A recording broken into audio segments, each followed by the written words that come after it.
करवा चौथ व्रत कथा। व्रत का महत्व।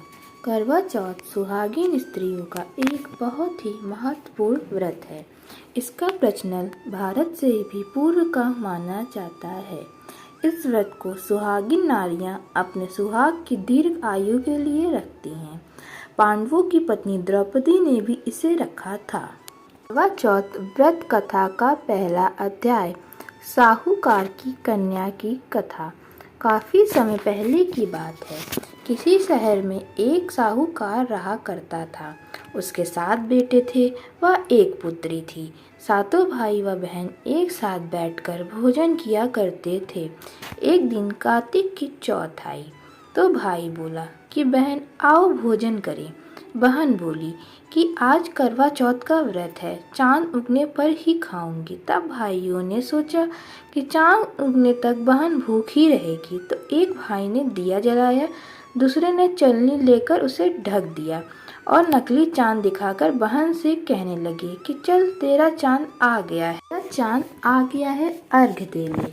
बहन अपनी भाभियों से कहने लगी कि चलो अर्घ्य देते हैं। तो भाभियों ने बोला तुम्हारा चांद उगा होगा, हमारा चांद तो रात को उगेगा। बहन ने जब अकेले ही अर्घ्य दे दिया और खाने लगी तो पहले ही ग्रास में बाल आ गया, दूसरे ग्रास में कंकड़ आया और तीसरे ग्रास में मुंह की ओर किया तो उसकी ससुराल से संदेशा आया कि उसका पति बहुत बीमार है, जल्दी भेजो।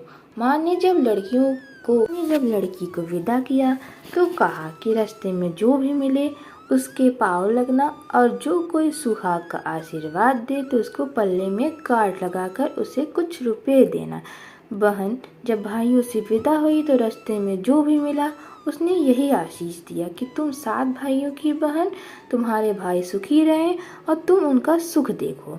सुहाग का आशीष किसी ने भी नहीं दिया।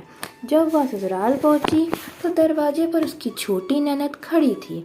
वह उसके भी पाँव लगी तो उसने कहा कि सुहागिन रहो, सपूतो हो तो उसने यह सुनकर पल्लू में गांठ बांधी और ननद को सोने का सिक्का दिया। जब साहूकार की पुत्री भीतर गई तो उसकी सास ने कहा कि तेरा पति धरती पर पड़ा है। यह सुनकर वह अपने पति के पास जाकर उसकी सेवा करने के लिए बैठ गई। बाद में सास ने दासी के हाथ बचा कुचा भोजन भेजा। इस प्रकार से समय बीतते बीतते मार्गदर्शनी की चौथ आई तो चौथ माता बोली करवा ले भाइयों की प्यारी करवा ले। लेकिन जब उसे चौथ माता नहीं दिखाई दी तो वह बोली हे माता, आपने मुझे उजाड़ा तो आप ही मेरा कल्याण करेंगी, आपको मेरा सुहाग लौटाना ही होगा। यह सुनकर चौथ माता ने कहा सुनो बेटी, पौष की चौथ आएगी, वह मुझसे बड़ी है, उससे ही सब कुछ कहना, वही तुम्हारा सुहाग लौटाएंगी। पौष की चौथ आकर चली गई, माघ की भी चौथ चली गई, फागुन की भी चौथ आकर चली गई, चैत वैशाख जेठ आषाढ़ सावन व भाद्रपद की सभी चौथ आई और यही कहकर चली गई कि आगे वाली को कहना। असौच की चौथ आई तो उसने बताया कि तुमसे कार्तिक की चौथ अप्रसन्न है, उसी ने तुम्हारा सुहाग लिया है, वही वापिस कर सकता। आए तो उनके पैरों में गिरकर विनम्रता पूर्वक विनती करना। यह समझाकर वह भी चली गई। जब कार्तिक की चौथ आई तो वह गुस्से में बोली भाइयों की प्यारी बहन करवा ले, दिन में चांद उगानी करवा ले, व्रत खंडित करने वाली करवा ले, भूखी करवा ले।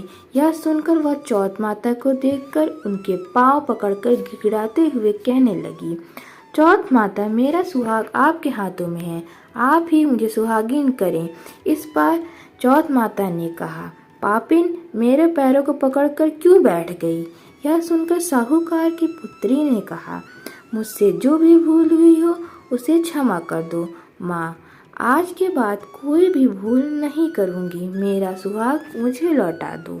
माता जी, मुझे तो आपका ही सहारा है। साहूकार की पुत्री के वचनों से प्रसन्न होकर चौथ माता ने अपनी आंखों से काजल, नाखूनों में से मेहंदी और टीके में से रोली लेकर छोटी सी उंगली से उसके पति पर छींटा मारा तो वह उठकर बैठ गया और कहने लगा कि आज तो मैं बहुत सोया, किसी ने जगाया तक भी नहीं। इस पर उसकी पत्नी ने क्या कहा, ओए मुझे तो 12 महीने हो गए, अब जाकर चौथ माता ने मेरा सुहाग लौटाया है। उसके पति ने कहा, अच्छा शीघ्र ही चौथ माता का पूजन करो। जब चौथ माता की कहानी सुनी, करवा पूजन किया तो प्रसाद खाकर दोनों पति पत्नी चौपड़ खेलने बैठ गए। नीचे से दासी आई, उसने उन दोनों के पास से चौपड़ खेलते देखा तो उसने उसकी सास को जाकर खबर सुनाई। तभी से सारे गांव में यह चर्चा फैल गई कि सभी सुहागिन स्त्रियां करवा चौथ का व्रत तो करेंगी और साथ ही उनका सुहाग अखंड रहेगा।